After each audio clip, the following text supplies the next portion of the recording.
Urban farming semakin banyak diminati para tokoh atau public figure.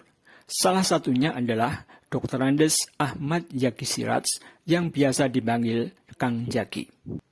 Pria kelahiran 19 Oktober 1952 ini pernah menjabat sebagai anggota DPR RI dari fraksi Partai Golkar daerah pemilihan Jawa Barat 11, Kota dan Kabupaten Tasikmalaya, serta Kabupaten Garut periode 2014-2019.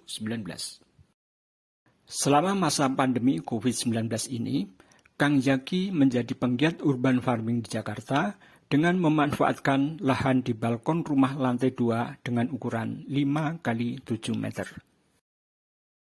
Di lahan tersebut ditanam bayam, sawi, selada, kangkung, dan pokcai untuk dikonsumsi sendiri, bahkan bisa berbagi dengan jamaah masjid melalui program Jumat Berkah.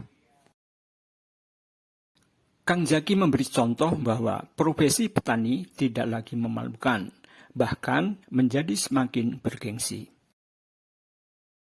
Bahkan, jika ini berhasil, program kebun sayur hidroponiknya akan diterapkan di pesantren miliknya yang ada di tempat kelahirannya di Garut.